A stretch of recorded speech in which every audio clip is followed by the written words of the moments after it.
Hey everyone, welcome to the episode. With me today is Gekko of the Shmup podcast. Welcome to the show.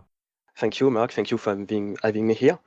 Yeah, that's really cool because, I actually have wanted to follow your podcast for a number of years, but I don't speak French, so I tried to tune in and see if I could maybe try and glean something out of it, but my language skills are very poor. I assume it's quite a challenge for a lot of English people right there. Yeah, but I will say that the existence of your podcast was an inspiration for me creating my own. Thank you very much. Yeah, these guys are holding it down for the French scene. The English scene needs to step up and get their own podcast, so. Something I was thinking for a long time, say why there is nobody in the English scene for making a podcast. It's something which is really great to have. So I was really, yes, it's finally great someone's doing that. Yeah. You do a great job too. Oh, thanks so much.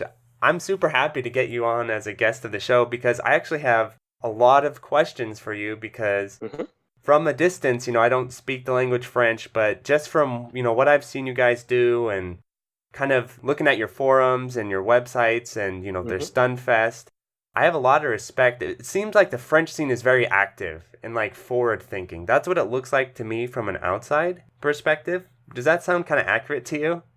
Yes, the French scene is quite active because we are French people, so we make by nature a lot of noise. But yes, we are quite active because we are really passionate, I think. But this is something funny because during the Stunfest, a lot of people told me the same thing. You maybe know Pescro? Yeah. A really great player. Absolutely. He made the same remark about how much the French scene is much more active than the English one, as well. Like, dude, are you for real? Yeah. I did not expecting like someone to tell me something like that. I don't really know why the French scene is as well regarded by the English one. I do not know. Honestly, I don't know. Maybe because we are, in fact, like you said, really active. We are able to do events like the Stunfest. So yeah, I don't really know why. Maybe because we are a little more. We produce a lot more things. I think like podcasts, videos, things like that. I don't know for sure. And even looking at, your guys' forums or some of your different websites you guys have available, it just seems like whenever you peek in, from an outsider's perspective, it seems like there's always something going on and you guys have kind of a community that's kind of close-knit, or if not close-knit, at least active. Yes. Whereas the English-speaking community, we're very dispersed from each other geographically, and, we're not the most united group, I would say, at times, and then at other times we're not. So, yes. So, it's just really cool to see kind of this, concentration of shmup content coming out of the French scene. So, also, I wanted to ask you, as someone who's wanted to tune into your podcast, but haven't been quite able to because of the language barrier, I was wondering if you can kind of give us a little bit of a summary or kind of peek into what your guys' podcast episodes are usually like, what you guys like to talk about, kind of the format of your show. Sure. Do you want the whole roundup from when it starts, something like that, the whole history? Yes, absolutely. Okay, so the Shmup podcast started around January 2010. At the time, funny thing, I wasn't even part of the team from shmupmall.com. In fact, I was just a regular listener. Oh, awesome. So yeah, I wasn't very there. I wasn't there when the podcast was first created. So I don't really know what was the objective at the time by the whole team, things like that. But yeah, at the very beginning, Shmup podcast was just a podcast about shooting game news, nothing more. Just talking about the latest news update about the games we love at the time. Around 2015, I think that was March. The thing is, I started to really become invest in Shmup around 2014 when I joined the team as a redactor. Okay, I was in charge of writing articles with news updates like there is a new games coming soon, or something like that. That wasn't really the case at the time. Anyways. So around the same time in 2014, the Shmup podcast was kind of slowing down. The original team has other stuff to do with their life, which is normal. This is a hobby after all. And I was really frustrated to not have this show, which is great, not being able to continue. Oh, So yeah. yeah, around a year after, so like I said earlier, March 2015, I was like, well, guys, we have to do something. We have to relaunch this podcast. So yeah, I took up from where the old staff left it, with the help of my co-administrator and my good friend Cryzil, which is not to confused with the game called Cryzil. Okay. This guy's nickname is really Cryzil. To be honest, he really loves the game, and I can't blame him from it. It's an incredible game. So yeah, with him, we started to we got the thing going, and then third guys joined up with us, named Uber Vinish, and it's been almost 3 years, almost 4 years we're doing that. We relaunched the Shmup podcast. So just like I said earlier, this is just primarily a podcast about shooting game news. But since 2016, we are starting to make those other form of podcast. The second podcast to be created is Shmup Extend. Oh, This cool. one is, you know, the little extend, like you know something special. Yes, absolutely. EX version. Exactly. So yes, this one we discuss more specific topics like games or developers. This is typically the type of podcast when we invite guests. We have a guest to talk about, for example, developers like Psycho, Compile, or specific games like Darius Burst, or even, for example, the Doshin scene, Doshin game in Japan, for example. Yes.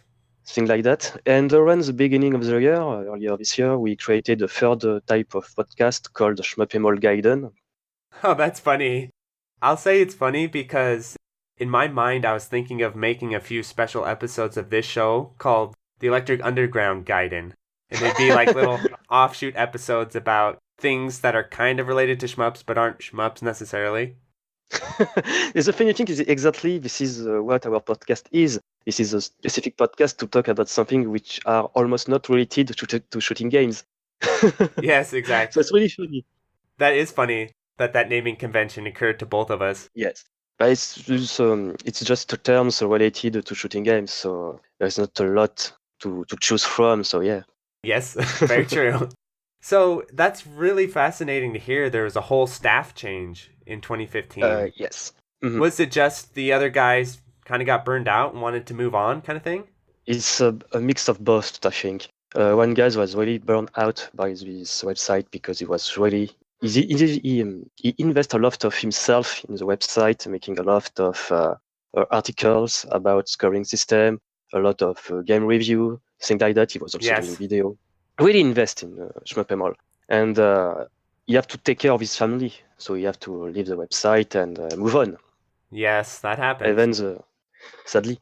And then, yes, the rest of the team just burn out as well, because when you do something for so many years, that was around like something. To be honest, shmup.com was created back in 2009, so it was something like 6 years. So yes. When you do something like that for 6 years straight, you have to go somewhere else. I could see that. Exactly. So yes, that's around that time there is a shift between the core of the team, if I should say. Yeah. So brand new team with a lot more energy, much younger too, as much passionate as was the old one.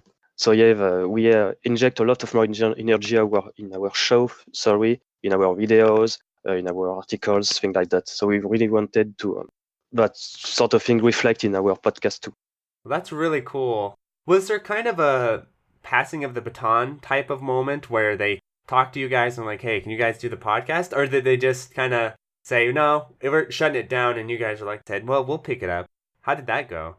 Then none of that. In fact, it's just they wasn't there anymore. Oh, okay. They did not have the will to shut down the website for obvious reasons. You don't want to lose something like that, even if the articles are quite old. You don't want them to be lost. And at the same time, there wasn't many people to just take up the torch, if it's something I can't say in English. So yes, it's just if people want to do something, but do. That's really cool. You guys are free to do it. So I was like that. Yeah, I will do. I really wanted to do podcasts for a while at the time. That was a great occasion to do that. So, what was the audience reception like? I'm really curious. When you guys picked up, did you get a little friction from the audience, or was everyone pretty excited? I don't remember the reflection at all, to be Oh, that's honest. good. I remember we didn't have a lot of feedback at the time, to be honest. Yeah. And God knows how much that was hard to. The first few show was hard to make. The audio quality was not that good at all. To be honest, I think the quality of the podcast is barely good for like a few episodes. As we say, you are your worst critic. Yeah. So yeah, to be honest, I don't know how much the reception was when we took up from where it was left. But when we do have feedbacks, they are very positive. We rarely have a negative one. So yeah, so far so good. Yeah, well, that's really cool for you to do that, to step up and kind of fill what was, a pretty big gap, honestly. So, I kind of am curious to hear about your early experiences of article writing for the website before being Ah, a podcast host. there is nothing much to say about that. It was just going on a website like Sideconera, even the Shmup's Twitter run by Lexia to gather news and then just make an article about the game and announcement. The only thing I like to do is just to bring a little more of context Right. to the news because the thing is a lot of people right now are how can I say that? Say it. I'm gonna say something stupid. Yes. Get a lot of news update through Twitter, which is great, but Twitter cannot provide you a lot of context, a lot of information, just to give you something like, late this year, Ketsui is Yes. released Japan, physical, etc., etc. So when I do an article about that on our website, I like to remember people that the physical release that announced back during the Cave Matsuri 2018 back in April. There is that DLC that will also be available for download for like 900 yens, things like that. Also like to remember there will be a special mode like the Super Easy mode, Ikeda Special 2017, things like that. It's just to bring as much information as possible and more importantly, relevant information. Yeah, absolutely. I definitely want to talk about the Ketsui review because, I'm really excited about that release coming up. Mm-hmm. But I also wanted to get your thoughts on something I've talked about a little bit on this podcast that I kind of see as a problem with shmup reviews in the mainstream media, where basically we get a situation where, okay, like the Ketsui port's a good example coming up. Nothing's come out about it yet, but I'm kind of anticipating what's going to happen is either mainstream gaming journalism will not review it at all, or they'll review it and say, yeah, it's a shmup. Shmups are awesome. You shoot stuff. That's the review. You know what I mean? Yeah, I do think a lot of people won't give a shit about Ketsui, unfortunately, quite sadly too. Yeah, absolutely. I don't really know. I know in France there was a lot of running gag about French website that for this review of Death Miles on Xbox 360, put in the coin section, like the negative aspect of the game, how much you can build it in half an hour with continues. Yeah. Stupid shit like that. Yeah. That just make us angry, but can give a little bit of information for a more casual player, I should say. People are not really interested. Anyway, the thing is, I do not think. What was the word you used earlier for this type of website? Mainstream? Mainstream, yeah, thanks. Mainstream website, absolutely. I do not think they will do. They won't do review as we want them to do them. You know what I mean? Yes. Like a real review. A real review for a really specific type of game and with a really specific audience. I don't think we ever do a review explaining how the scoring system of a game works, things like that. I think shoot 'em up are really a type of game difficult to review for mainstream website. Yeah, I agree. As much are fighting games, for example. Yes, I agree too. The thing is, this is two type of games with a really passionate community, and this community do not really need review to know if a game is good or bad. Mm-hmm. You know what I mean? It's much more like casual people, like people who play RPG or first-person shooters, things like that, who are not really into shooting game, but might want if the game is good. You know what I mean? Yes. So I mostly think for the Ketsui ports on PS4, mainstream website won't give a shit about it. I know. Maybe making little news updates telling this game is available in Japan. It's a great game. You can buy it on Amazon, things like that. But we cannot expect something more from that, I do think. Yeah, I agree completely about that. And my concern is, again, yeah, like you said, it's not really for the hardcore players like ourselves, because we're probably going to know way more about the game than the actual reviewers of these mainstream sites. But one thing I wish would happen is that they would just, I don't know, bring in someone who knows a little bit about shmups at least. It doesn't have to be like an expert or anything, but someone who has a little bit of a background in them. And they can kind of speak to at least some differences between the shmups that might appeal to certain players. Because I think a problem with shmups that I've found when I'm talking to people who aren't interested in them is they play one shmup, they don't like it, and then they assume the entire genre is just like that one game they played, you know? Mm-hmm. It's like they played, I'm trying to think of something, like a shmup that a lot of people play. Raiden 2. They play Raiden 2 when they're a kid, and they assume that Ketsui is going to be just like Raiden 2. You know what I mean? Yeah, I know. I don't really know the answer to that. I know what you mean. Yeah, I know absolutely, but I don't know how we can change the point of view of these people. It's really difficult, I think. Yeah. It's like when you told me something like, "Oh, yes, I played Mario games when I was a kid," and I think, for example, Super Meat Boy is the same thing. You know what I mean? Yes. So yes, it's really difficult. I do not know how we can change the view of people with something like that. Yeah. I do not know, to be honest. Yeah. I was just hoping with the Garegga port that came out a year or two ago. I can't remember the exact release date, but I personally thought that was a really excellent port, and M2 did a great job. And I just wished some of the more mainstream reviewers would have made a little bit of noise about that, because I feel like that was a great opportunity to get new people into the genre. Funny thing is when there is a big shmup release nowadays, the website who talk about them the most is Forbes. That is really funny. Yes, with I do not know his name. I think his name is Olibardi. I don't really remember. Anyway, this guy did a lot of interview about Darius Burst, Chronicle Savior with the developers, the dev teams. They also did an article about Battle Garegga. It was the king of the shmups, the king of the chosen up. So yeah, it's really funny, in fact. Yes. But yeah, you won't see a shmup review on Kotaku or The Verge, for example. So yeah, exactly. that's really the type of website to do things like that. So when you're writing your articles, and do you do reviews of shmup ports and stuff, or do you just kind of give previews of them? Do you know what I mean? The thing is, I'm not that good to make review. I don't know how to explain the game really well as a scoring mechanic. Mm-hmm. The thing is, the only review I did was during the Stunfest, because I knew people was interesting about Akatu Blue Type R games like Ketsui with the Cave Matsuri mode, or even Super Idora AC, which, to be honest, this review was done by a friend of mine, which is a hardcore fan of Super Idora. So yeah, not writing review is not my cup of tea. Okay. These two games, so Akatu Blue and Ketsui, was really the exception, because I know people wanted to know more. Exactly. I'm one of those people. So I want to start with your impressions of Akatu Blue. What did you think about it? I haven't been able to get my hands on it.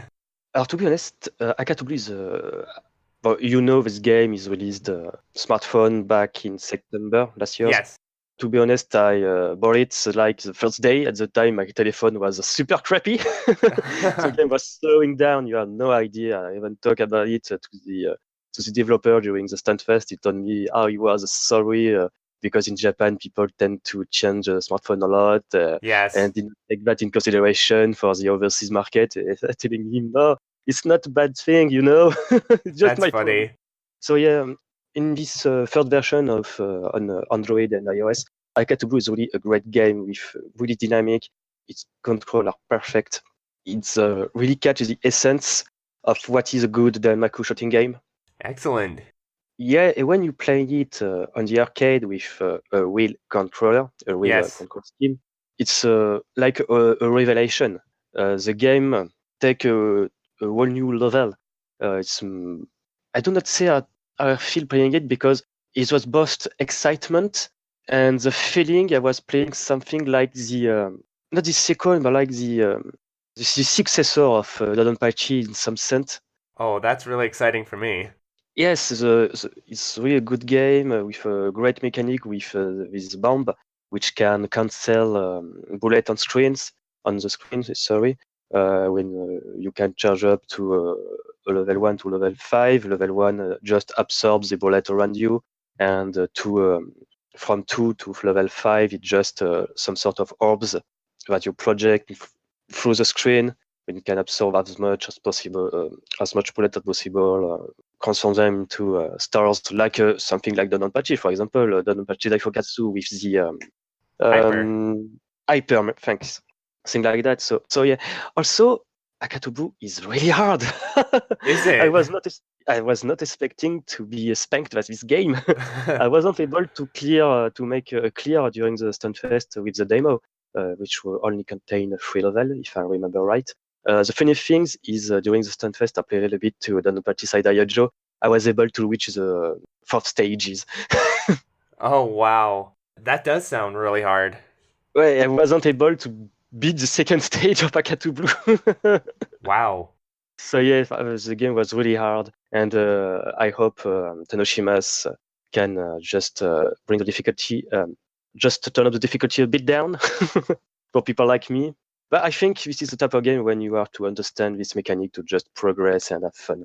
When you understand how the bomb work and how it can save you and things, I don't know really I can explain that.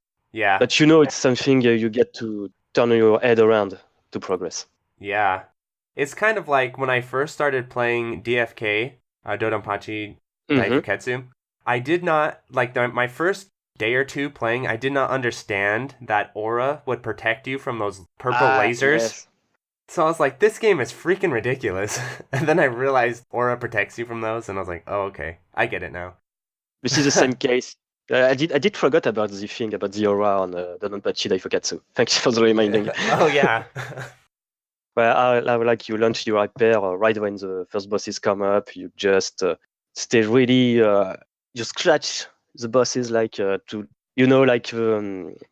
advantages of the 3 seconds of invincibility, launching the hyper give you. Yes. Things like that. Yes, I know perfectly. So it sounds like Akatu Blue has a pretty unique mechanic with that bomb system then. Mm-hmm. I'm really looking forward to hopefully getting a Exa someday near me. I don't know, but I'm hopeful anyway. You live in the US? Yes, I do. You would be able, I think, maybe an arcade near you would get an Exa Arcadia system, which will not be the case in France. So I actually had an interview with the Exa Arcadia CEO, and he mentioned one thing I got excited about just for me is that he mentioned that they were talking with this American company called Dave & Buster's. Yes. And personally, at this point in time, I don't like Dave & Buster's because whenever I go there, they don't have arcade games that I like. But I have one that's near me, and if they got an Exa Arcadia, I'd be there all the time. So that's my hope, is that the Dave & Buster's near me gets one. Dave & Buster is just like the thing you, from a French perspective, we see in the movies, like a buffet with arcade games like House of the Dead and bowling, thing like that. It's very close to that, but instead of a buffet, it's like a sports bar. It's a sports bar with an arcade, basically. Okay, I see. Because people go there to watch MMA fights and boxing on pay-per-view and stuff. Mm-hmm. So it's like a weird cross between a sports bar and an arcade. I can picture that, The dude bro watching the NFL while the kids are playing the stupid games. Exactly, that's it. Yeah, I saw that. Okay. So The other game you got your hands on that I'm really excited to hear about is the Ketsui, the new Ketsui port. So yeah, we have the chance to have M2 during the Stunfest, bringing the cave Matsuri version of Ketsui, which, if anything, was a special version of Ketsui that was available for players during a single day back in 2017. No, 2007 during the That's cave Matsuri. crazy. Absolutely, this is something crazy. And so yeah, this mod is really bizarre because it's like a mixed between the two loop, the 2 second loop. Yes. Like game bring a lot of enemy on screen right from the first stage with a lot of bullets, but without suicide bullet. Oh, nice. Thanks, really, it's just this mod. Also, I did not say that this mod consists of one single loop. Oh, okay. Do you fight the true last boss at the end of that loop? Absolutely. Okay, I thought so. Just want to double check. You will fight Doom-sama at the end. So yeah, it's really interesting because you get one single bomb per life. I do not remember if we can get bombs during play. To be honest, I didn't be able to beat the second stage. That mod was really hard. Wow. Also, something I didn't notice until a friend of mine told me during the event is the thing is you can have a new life at the beginning of the next stage if in the previous one you have 5 boxes. If the number of 5 boxes was greater than the number of 1 boxes, you know what I Oh, mean? interesting. Yes. So Something like that. do some really good scoring, it sounds like. You'll get an extra life. Maybe you want to double check that with, cross check that with Jamers because that guy, he managed to beat the game during the event. I interviewed him about that, and he just kind of was just casually mentioned, "Yeah, I beat it while I was there, and they gave me a prize." I was like, "Wow!" This guy is crazy. He's a fantastic guy. You have no idea. And did he have to play it on stick, right?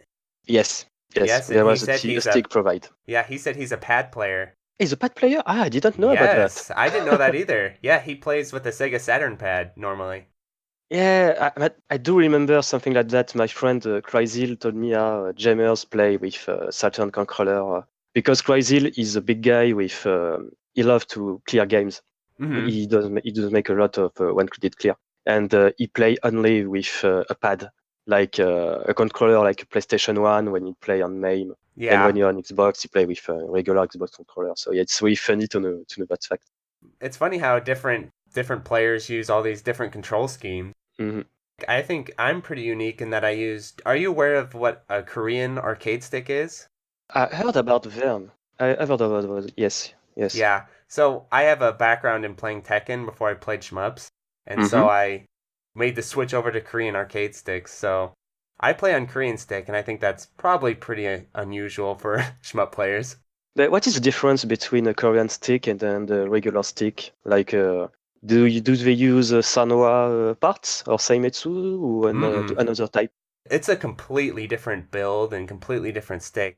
Okay, I'll give a quick summary. So Korean sticks are larger than Japanese sticks in size, as far as the switches or whatever. And the micro switches on a Japanese stick are just these little buttons, you know, these little red cherry buttons that you press in. On a Korean stick, they're like these big levers that get pressed in. Ooh. And instead of having springs inside it to pull the stick back to neutral, it has these rubber grommets that push the stick back and forth. Like on... It's actually pretty similar to an American stick kind of design, but it's way better. American sticks are horrible, and Korean sticks actually work well. So I didn't know about that. But when you're speaking of American stick, you're speaking about the Mad Catz brand? No, I'm talking about, in America we had these arcade sticks. I think they're called Suzo Hap, and they're these heavy-duty giant arcade sticks that are the really... one like X Arcade? I'm not sure. Something like that? Yeah, they have bat tops instead of ball tops, so the tops are bats. Korean sticks are also bat tops. So they're actually really similar in a lot of ways, but the Korean sticks are just better. I didn't know about that. You intrigue me. I need to test one of them someday. Yes, the one to get is... To try one of them. Yes, the one to get is called the Fanta Taeyang. Ah, yes. And speaking of input methods, one that I was shocked to hear is how many pretty notable players use keyboard. Yes. There is this guy, maybe you know about him, named Prometheus, which play with keyboard to Donpachi, things like that. So yeah. Yeah, I remember watching his demonstration. I think it was at Stunfest in 2012. Yes. Yes, I didn't know he was a Strong keyboard. probability. Yeah, and I didn't know he was a keyboard player at first. I thought because I saw his Western Record video, Mm-hmm. and so I was Yes. like, oh, here, it's the same guy. You get to see him play, and he's playing on a keyboard, and I was like, what the hell's going on here? I think during this year at the Stunfest, he did this demonstration he did on scene. He was really nervous because in the public there was, I don't want to remember his name, but that was a Japanese player that was a guest this year. Maybe that was STWY. I don't really know for sure. Was it Fu? I know he was there this year. It was only during this year, the Stunfest during this year, Fu. I don't, SWY, was that WTN? I don't remember. But yeah, there was this big Japanese player, Diojo, watching Prometheus do this, I think was 2-all with his keyboard. That was something crazy. And I think he was shitting in his pants during the play. So yeah. I bet. That's a high stakes situation for sure. Mm-hmm. It does make sense. I mean, I think keyboard's a perfectly legit method. I think it has a lot of great aspects to it. It's just funny because I'd never really been too good with a keyboard. I think the controller input methods do not have really importance if you are comfortable with it, in fact. Yeah. As long as you're not using an Xbox 360 analog stick, you should be fine. Yeah. They were bad.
Getting back to Ketsui, when you got your hands on it, was it just that version, that mode? Or did you get to try out different other modes in it too? I was only able to play this version. If I recall correctly, this was almost a gold build. The game was almost finished when when the demo was held during the Stunfest. I wasn't able to play any other mode, to be honest. But I know for a fact you could maybe play the arcade mode, for example, or the Super Easy mode. I'm not sure, but I think there is another game mode specially created for this port called Destiny, but I'm not quite sure yet. I did not do my research about that because on one of the few screenshots you can see on M2 website, there is a main menu of Ketsui, PS4, etc., and you can see an entry called Destiny. So I don't know if this is a brand new game mode or something unrelated. So yeah, you have to wait for that a bit, I think. Wait till November. Well, I was also wondering, that special mode you played at Stunfest, is that going to be, as far as you know, included in the commercial release? Or is that like a Stunfest only thing? No, it's not a Stunfest release thing. It's really like the big argument for people to buy the new Ketsui ports, because as you know, there is quite excellent port already available on Xbox 360 and PS3. Yes. So yeah, this mod will be available as a DLC, unfortunately. Oh, I didn't know that. Yen. But if you're buying the physical release, the DLC will be included with it, as well as another DLC will bring the music from the Dodonpachi Daifukatsu Black Label Arrange in the new Ketsui port.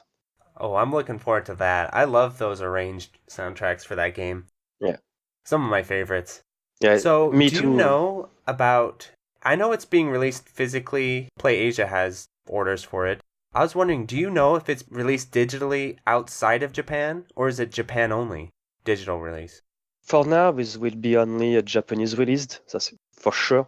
But the Okay. thing is, in the past, M2 released Battle Garegga, Dungeon Fever Run PS4 ports on Mm-hmm. Xbox and PS4 in America. So I think maybe in mid 2019, Ketsui will be available digitally on the American PlayStation Store and Xbox Live Marketplace. Ah, nice. And you are a bunch of lucky bastards because they are not available right now in Europe.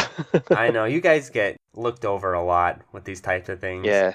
They're kind of like Japan, 1, America, 2 sometimes, and then 3 maybe. Europe, maybe. Yes. Well, the thing is, there are a lot of country, a lot of regulation. It's just a mess. Yeah. So, do you normally, with these types of releases, do you normally just pick up the Japanese versions? When this is physical or digital Digital. release? Yeah, let's say they release something digitally and you can either get it Hmm. on the Japan store or the US store. Which one do you normally get? If the game is available worldwide, I will take the game on the European marketplace. This is normal. Mm-hmm. After all, for the case of M2 ports on PS4, when the game is only available in Japan for like 6 or 8 months, I will mostly buy it the months of this release on the Japanese marketplace. Right. Or for other case, like for example, what's this game was called? Mamoru-kun Cursed on PS4. Mm-hmm. This game was localized in the US, but only in digital format, in digitally, and Yes. was not available in Europe. So I was like, fuck it, I'm gonna create an American PSN account, buy the game. Yeah. Which is great because this is a type of this game was a lot of on sales, so I got it for like $3, which is mostly Nice. nothing in euros. So I was like really happy. That's This is a great awesome. game. You should play Mamoru-kun. Well, I definitely will now, especially since it sounds not too expensive for sure. What type of shmup is it? Do you know Kiki Kai Kai on Super Nintendo? Poki and Rocky, I think, is a localized name. So yeah, it's also really fun to play. A lot of great ideas. I think they have also the music is good, composed by Yusuke Yasui. It's really a great game, quite overlooked, and I think he deserves a lot more love. Well, I'll definitely have to look into it, Mhm. especially since I'm thinking of starting to kind of look for more hidden gem shmups to Ah, this maybe is a do. true hidden gem you have here. Yes, yeah, to do little reviews on for my channel. So that would be definitely one to look into. Also, this version does have all the DLC included in it, unlike the Japanese release. So it's cool. So earlier when we're talking about Stunfest, you mentioned that you weren't thinking you guys would get an EXA, cabinet in your Hmm. area. I was kind of curious to learn more about how the arcade scene is in Paris, or not Paris, in France, including Paris, but in France. Yes. How is that? The thing is, in France, we do have arcades, but most likely in places like cinemas and bowling, card places, something like that.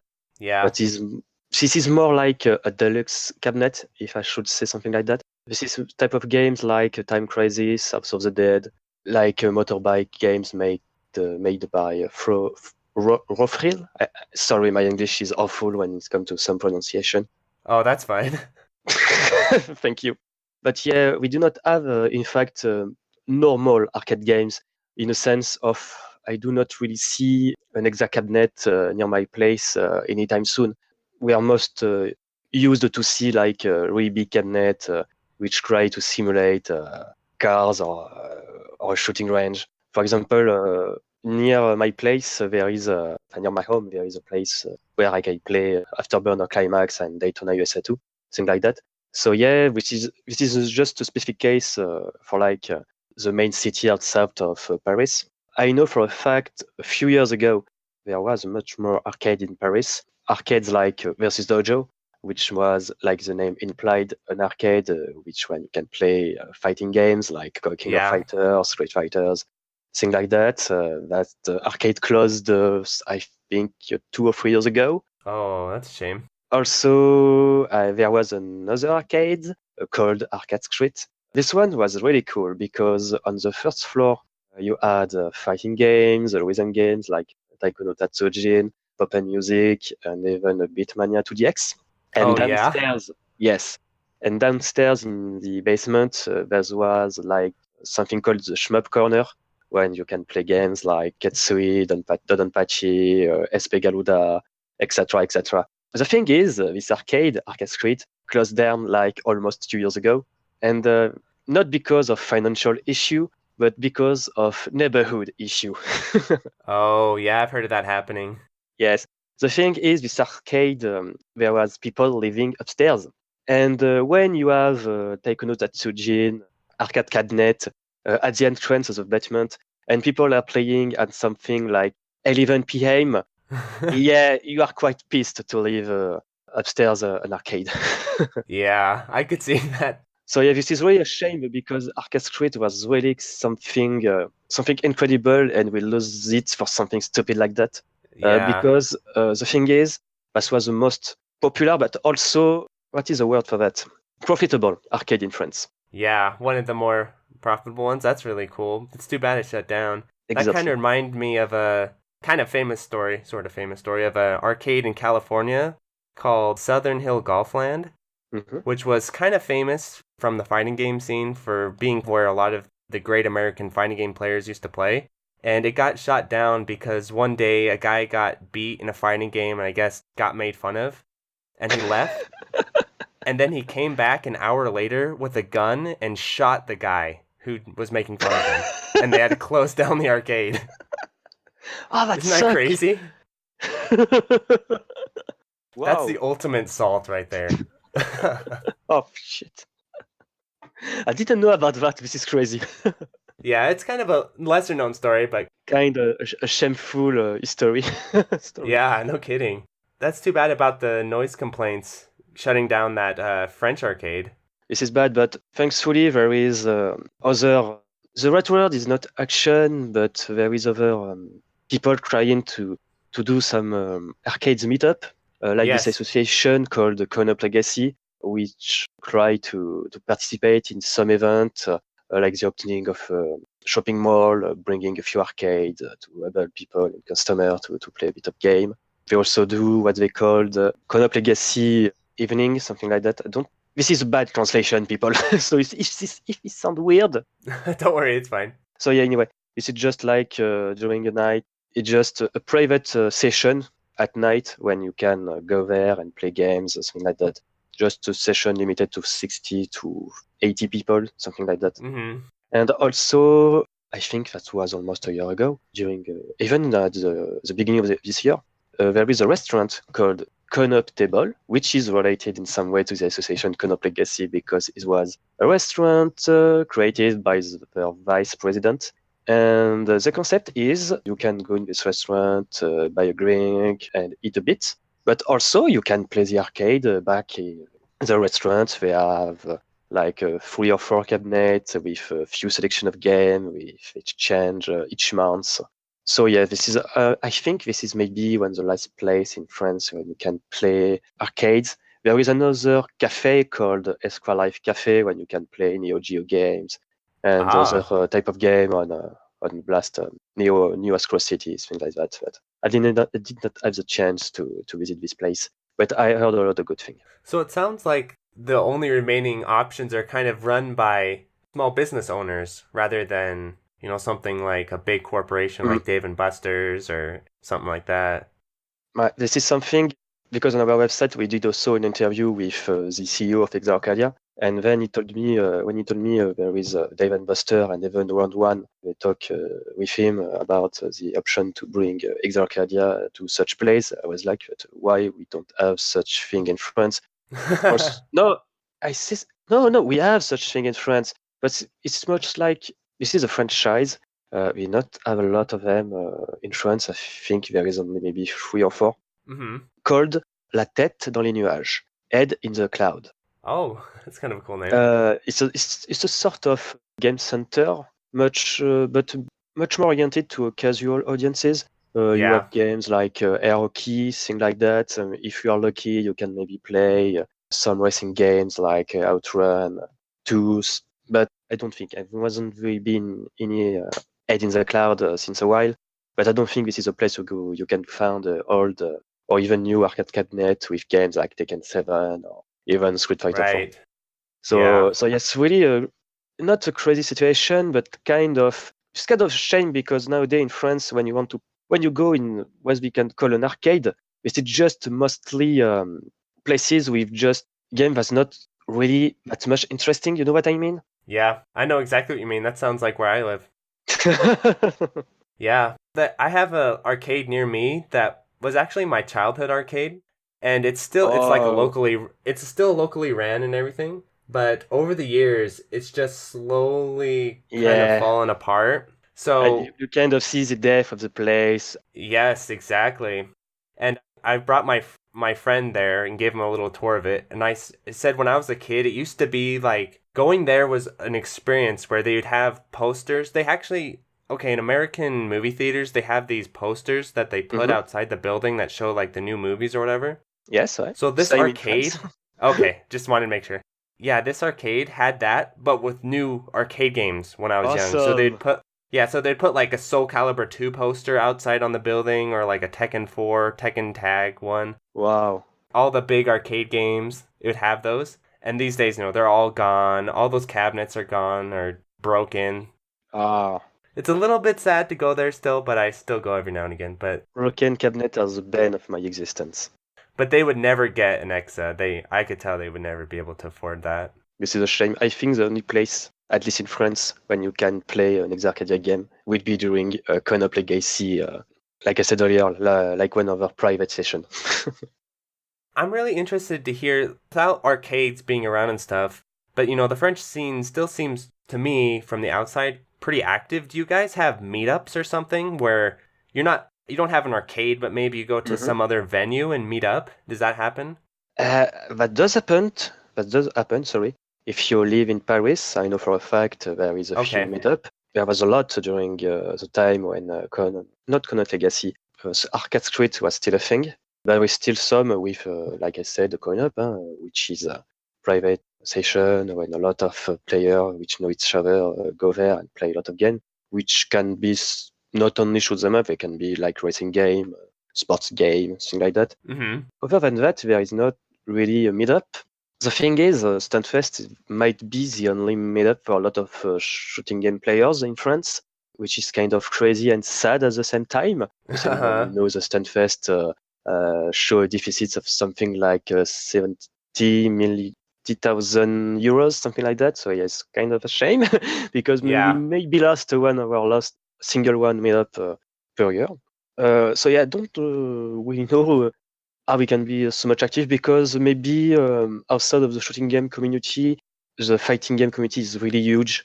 People are much more passionate in the fighting game community in France. You have no idea. I understand. America is the same way. No, but US same way. the thing is, recently Dotemu announced a new Windjammer, something like that. Yes. Dotemu is a French corporation, and the thing is, in French, we have a huge, not Stunfest, sorry, a huge Windjammer scene. This is something Oh, crazy. that's awesome.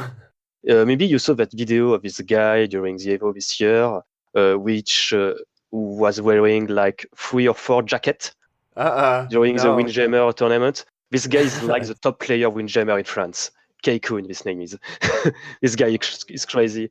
But yeah, we have a lot of. The thing is, in France, this is funny. We have a active scene for just confidential games, like Breaker Revenge. There is a scene for that in France.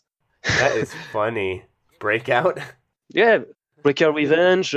I think even Karnov Revenge, something like that. Maybe this is the same game. I'm not really on par with my fighting game knowledge, so excuse me if I say some bêtises, stupidity. That's fine. So yes, this is really funny. In fact, I think a lot of that can be not due, but thanks to what was a French TV channel back in 2006. There was a few like a 60-minute documentary. You know what I mean? Like Oh, yeah. a reportage Yes. like a close-up about a specific subject. And they did one about the fighting games, like how the community is in Japan, how this game was created, something like that. And they also did that with shooting games. Maybe you have seen the video. I think I have. Is it on YouTube? Exactly. The name in French is shooting game, l'histoire des shoot 'em up. I think that was fan translated into like shooting game history. Yes, I have seen that video probably 8 times. Like a lot of people in France. I think that video inspired a lot of players and right now developers. I think we can trace up a lot of things to this video. Also, the people who made that video, a few years later, they made a French TV station. The guy, they made an independent French TV Wow. channel, which unfortunately shut down last April due to financial issue. Quite a shame, but we have to Was it move on. dedicated just to shmups? No, that was That would be dedicated. crazy. Also, at some point, we will like some sort of subject and matière. You know what I mean? Yeah. We won't have a lot to talk about. But this TV channel was called No Life. That was about video game, Japanese culture, Japanese music, French Oh, cool. independent music, things like that. And they have a show called Super Play when they bring people to show how they beat an incredible art game. So yeah, like the first episode was about Radiant Silvergun, like this Wow, that's player so called cool. Ben Shinobi come up on TV and just one credit clear Radiant Silvergun. There was Hmm. also an episode about Darius Gaiden, Dragon Blaze, Ketsui, Reforce, a lot of games. Thankfully, that was not only limited to shooting games. There was even action games like Alien vs Predators, rhythm game like Hmm. Open Music, Beatmania. Thinking of rhythm game, there was even a super player that Don Pachi played with Guitar Hero controller. Oh, wow. Yes, but the guy is named Erun. This is a great guy in the community because he maybe do a lot of things to bring a bit of awareness about the shooting game. But yeah, he Yeah, did the run with the guitar controller. He's a great guy. that is really funny. I think a lot of, donc, what I said earlier, I think a lot of why the French community is so much active is because maybe we have been influenced by the people who made the video like Shooting Game History and this Yes. French TV channel No Life. We have been influenced a lot by them. So I think we can be a lot thankful to them. Also, if anything, a lot. I found out a few developers, shooting game developers, was also influenced by them. Like they found out, this is why I love shooting game. This video opened up my eyes about this type of games, things like that. So it's very funny. Yeah. Yeah, that documentary, I've watched it many times. Really excellent.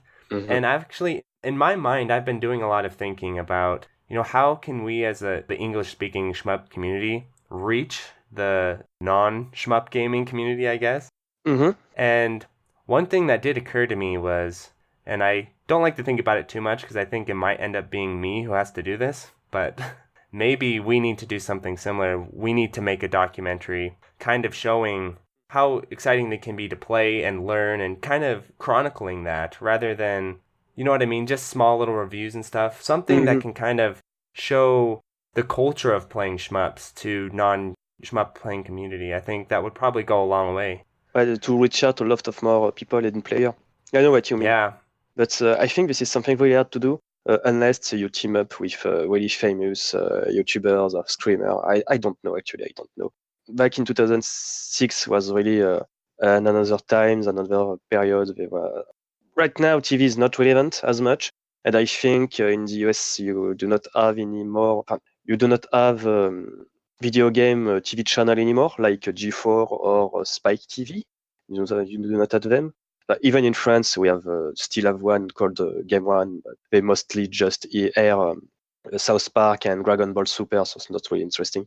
But anyway, so yeah, maybe team up with a huge YouTuber or streamer, or maybe a website which is have some right, yeah. some interest in this type of game and try to convince them to do some sort of documentary reportage. I do not know. This is something weird I do, I think. Yeah. But yeah, it can be really interesting because in like 12 years, the shooting game scenes has tremendously changed. For example, Cave leaves the arcade market. Yep. There is a new a new actor in the arcade scene with XIV Arcadia. A lot of creator like Treasure kind of become silent. So yes, maybe something to do to just bring like a look. How is the shooting game scene nowadays? Yeah, exactly. I totally agree. Yes, but this is something we have to do. Someone has to do someday a documentary just to bring a lot of new people, just because I think this is the only way we can just make people bring a bit more awareness about shooting game, if this is the right term, to engage a new generation of player as well. The thing is, on shmup.com, the average age is really high. It's like player in their 30, things like that, almost 40. So yeah, we need to new blood, in fact, in the shooting game community. I agree completely. And I was actually going to ask you, in the French scene, is there, that you're aware of, a group of younger players or not really? They are younger player, but this player tend to play a lot to Toho games. So Toho and maybe a bit of Danmaku, like mainly Cave. I do not know because maybe this is the anime aspect of the Toho games, things like that. Mm-hmm. I don't really know because in the same times there is a young player who don't like Toho that much. We are really into only Cave games, things like that. So I don't really know. I know there is younger people, but I can't really say how many. This is because this type of player do not hang out a lot on shmupml.com or even shmup.com, another shooting game French website. Mm-hmm. So I don't really know about that. But I know there is some. Yeah, that's what I was going to mention is the younger players that I've met and interacted with not only did they not play, cave shmups or, the shmups that I like, they didn't even know what they were. They're like, what the hell's this? The only shmup they knew of was either like a really old one, I'm talking like Garegga, or they knew about Toho. So maybe Toho's the hook for younger players to get them to come in, I will give you a bit of an anecdote about myself. As I was in college, in college, I was playing a bit to Donpachi on my old computer on MAME, and one of my not coworker at the time. I don't remember the name for people like you. They are in class. Roommate? Classmate, classmate. This is the right word, classmate. Just was telling, is that Toho? I was like, no, this is the Donpachi. This is like, this is a game that inspired Zune to make Toho like it is today. It was like, holy shit. So yes, maybe we have to reach out to the Toho community, show them what was the game that inspired Zune and other creators to do Toho games, and as well have people in the Toho community to bring a bit of awareness about other games like Mushime-sama, which can be a good start for an experienced Toho player. Yeah. So it's maybe we have to work both ways, I think. Honestly, I think, let's say there's a future where all the younger players just play Toho games. I guess that wouldn't bother me too much, because I'm just thinking, eventually, you play Toho games, if you really get into that genre, it's still shmups, you'll eventually start to expand your horizons a little bit and try other stuff, I still think if we can maybe use that as kind of a hook to get people into the community more, I think that's definitely a good thing. Absolutely.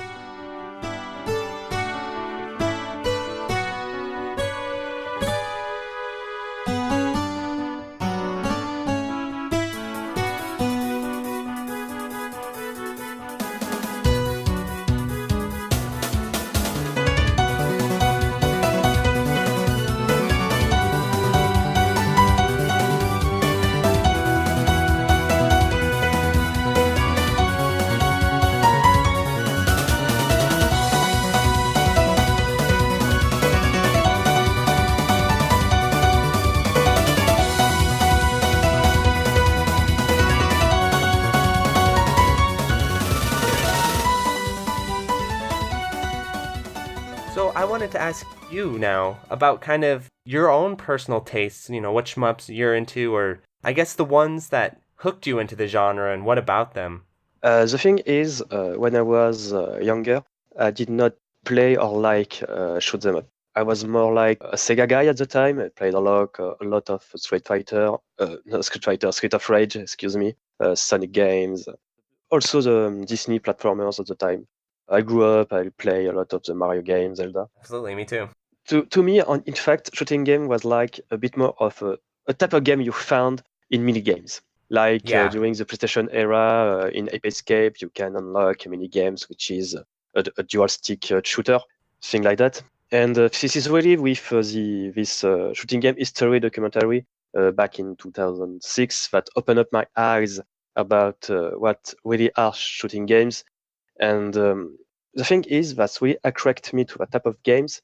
That when I saw for the first time Dodonpachi, when Oh, you yeah. saw the game with a screen filled with bullet on screen, pink bullets, as well, I was like mesmerized because holy shit, you can play a game with so much bullet on screen and still be alive and make something out of it. This is crazy. I got to play that type of game someday.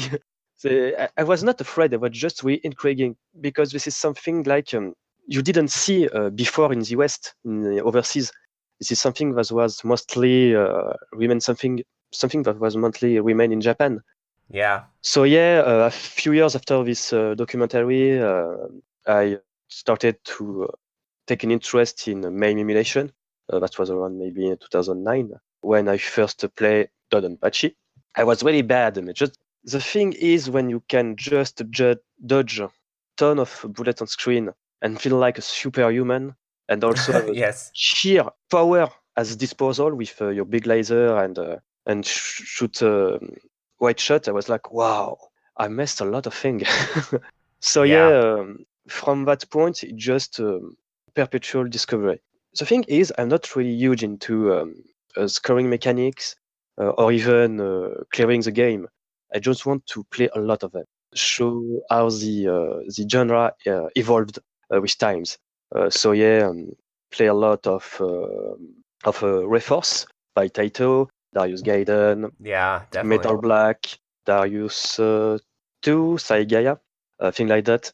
I try really to expand my vision of the genre to not be limited only by the Danmaku type of game. Right. So yeah, it's really like that. I take really liking into a shooting game. After that, how can I explain how I'm still okay to this type of game? I don't really know. Maybe because this is I can't explain it to be honest. The thing is when you are not really interesting to do clears or even to have a decent level your score, Hmm. like being a top player, you start to take a liking in knowing to know who make this type of game, who was the Yeah, composer, definitely. what is the history behind such a development. So yes, around that time I started to just go on Japanese website. Just for your information, I don't know how to pocket Japanese. I don't know how to read it. Yes. Thankfully, we live in an era with Google Translation. So yeah, Google Translate, excuse me. So yeah, I just tend to just go on Game Watch, Famitsu, website like that, trying to dig up interview about developers like Ikeda-san, Hmm. even old guys like Igurashi OGR, the composer of Darius. I can't pronounce this real name. I don't know. I don't know to remember this name to be honest. Yeah. Even the fact I think this surname is Ogura, but I don't know. I'm not sure. Anyway, so yeah, just really being interesting about the people who make the game, why they are doing this type of games, things like that. Maybe that love of that interest to what to why these developers make this type of game can be just go back to this documentary shooting game history when you saw that Yes. you remember that passage with Hiroyuki Maruyama from Gref Yep. I remember. explaining explaining how he wanted to make a shooting game because he played Metal Black back in the days and he wanted to know how people can make something so incredible So he'll end up in Taito to work on J. Darius, Yes, which that's is like crazy, isn't it? a spiritual successor to Metal Black. In the idea, it borrows the concept of laser fight, just to around the end of the 19th to just leave Taito to found this own company to create a game that can be as good or surpass Metal Black, which game is called Border Down. Yeah. And when you know that guy is doing something just out of passion, it just respect them. Oh, You have no yeah. idea, and you have no idea how much I respect a lot of the Japanese developer. I share your passion for learning about like the development behind shmups and kind of the process of creating them because it's Hmm. really unique compared to other genres because it seems like from what I've, gathered is that these shmup developers like, with Cave and everything, they weren't really that interested in commercial appeal or Absolutely. anything. It seemed like they were just creating this art and they just were concerned with pushing it forward. That's all they cared about. It seems that way, from an outsider, like from what I know. Mm. And in that documentary, some of my favorite parts are the parts where they show them in the office and they've got the CRTs flipped sideways and they're playing on this, that part? Yeah. And like reading their interviews and everything. And I've heard that when they were developing a lot of these shmups, I think there's this one interview I read for the Dodonpachi DOJ development where they were bringing in super players to test out the builds and stuff. And that's just super unique and, unusual. Imagine Nintendo they're making a new Mario game and they're bringing in these insane Mario players and they Hmm. just keep making Mario harder and harder every time. That would be pretty crazy. But they didn't do that, This is obviously, funny. so it's just shmups have a very unique place in video game history. They were kind of just pushing the genre forward, and that's all they cared about, not making money or appealing to outsiders or anything. But you have to make money to keep the things going. But yeah, Yeah, it's just mostly just I want to make that type of game because I want to, and if people like them, I'm happy. yeah, exactly. I will always speak about that example, but Border Down, at first, Hiroyuki Moriyama almost put Gref at risk with creating this game because he only wanted to make that game, even if this will bring this company to an end. Yeah, absolutely. He really wanted to make that game, even if this company has to go under. Yeah, he took a huge risk. Mhm. Basically put it all on the line to follow his passion. You gotta respect that. So this is mostly why I love a shooting game in general. It's just because this is something you can relate as well as you can relate as a player with the developers, and also the fact the developers are also quite responsive to the feedback of the community. Things like local test in Japan. Talk a bit with Naoki Ori-san from M2, and he told Mm-hmm. me how much local test for their PS4 ports of Battle Garegga and even Ketsui helped them a lot. Sorry, to just make the best ports possible Yeah, because that's player really cool. because player can just tell where something is wrong, if something is bad with the music, with the enemy animation, things like that. So this is really funny and uh, and fantastic to see how much the players and the developer can work sometimes. Yeah, it feels like the divide between the two of them is much smaller than with other genres of Mhm. games where, many game developers try to keep the audience away with an arm, arm's length, get out of my face kind of thing. But it seems like the shmup community has a history of being close with the players and collaborating with the players a lot. So that's really cool. Absolutely. And the things like one thing that is really a story that I always think about is the campaign version of Dodonpachi where they just gave that away to the top, to the score contest Yes. winners and stuff. If I remember My dream, right, there was only two PCB of the Donpachi Blue campaign.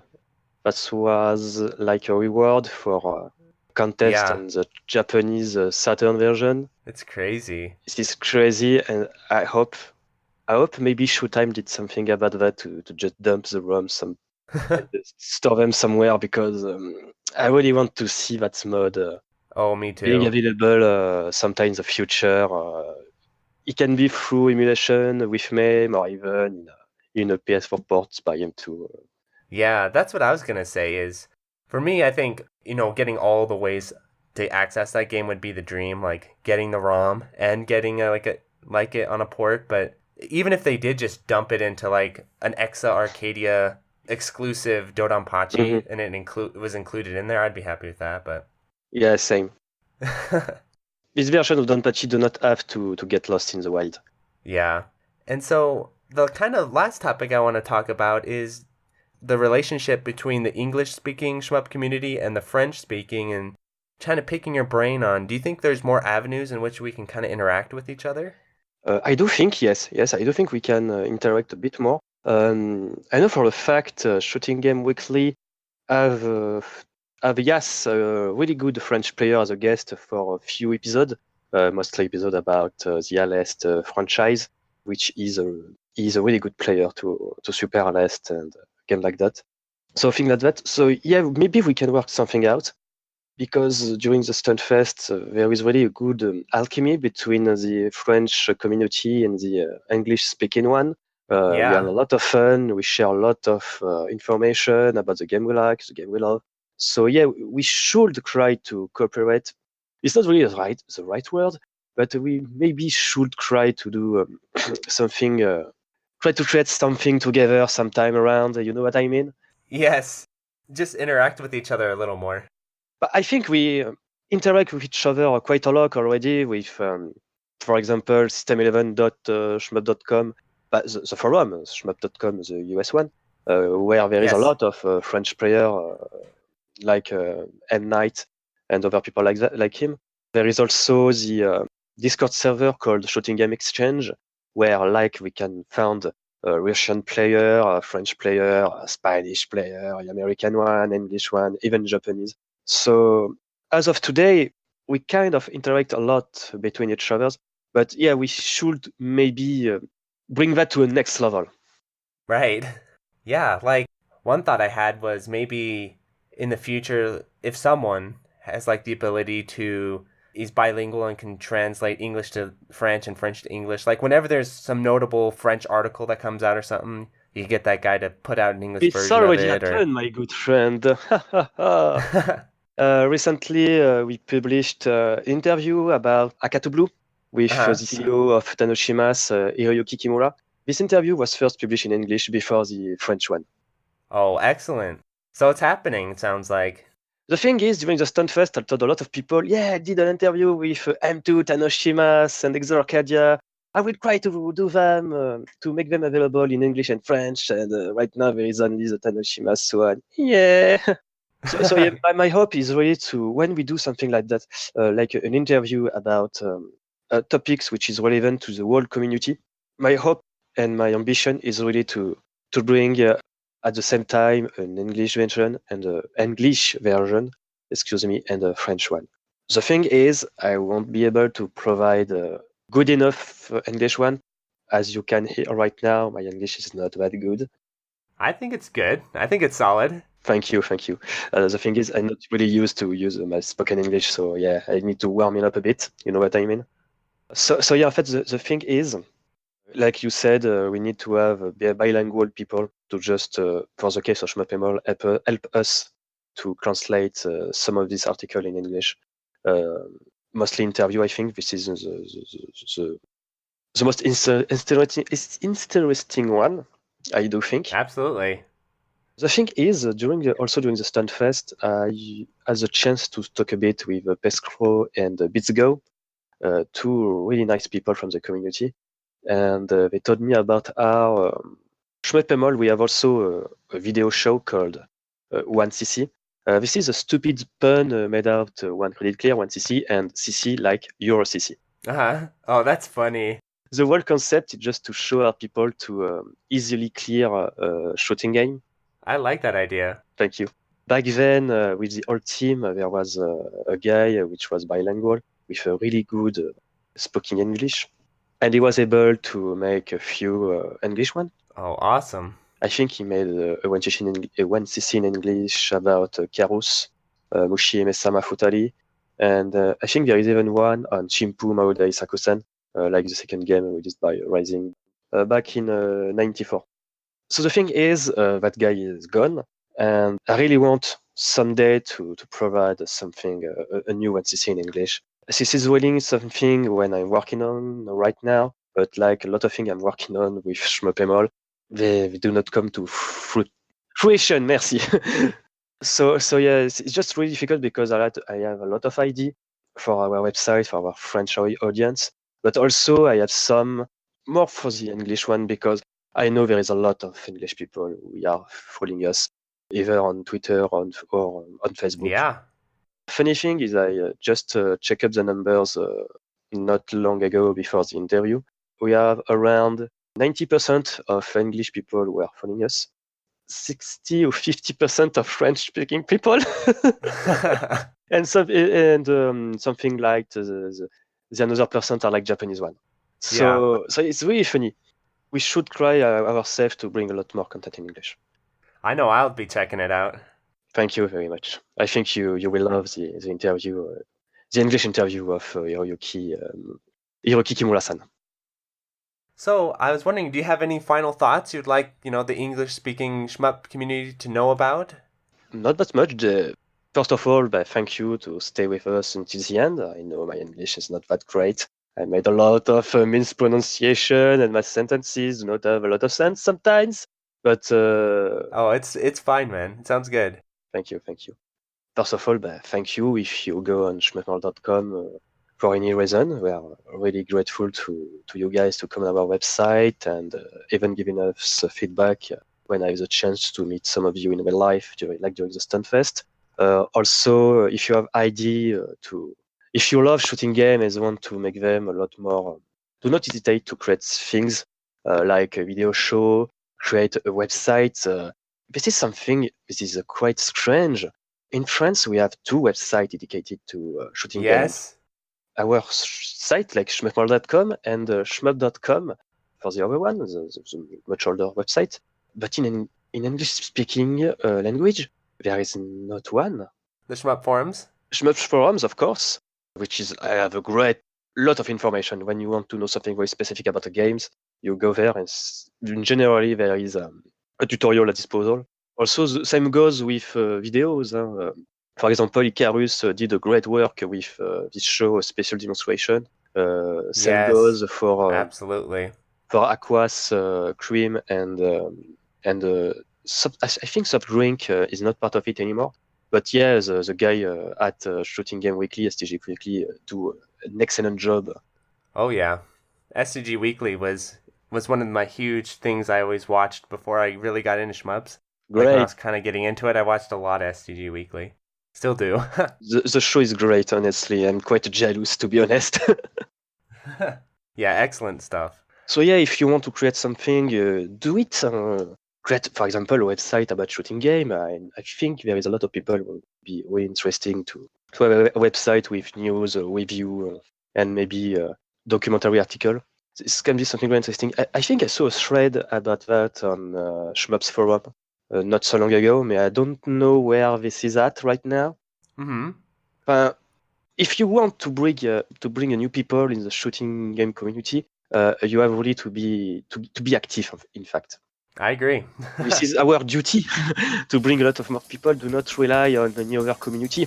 Do it yourself. And also, really important, just have fun.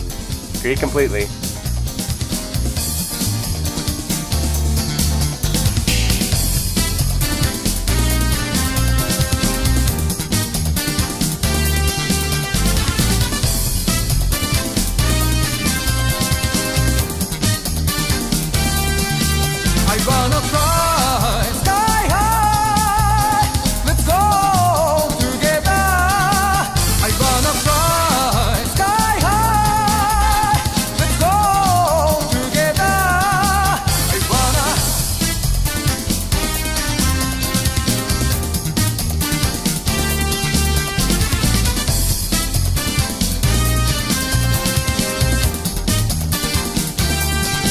I wanna fly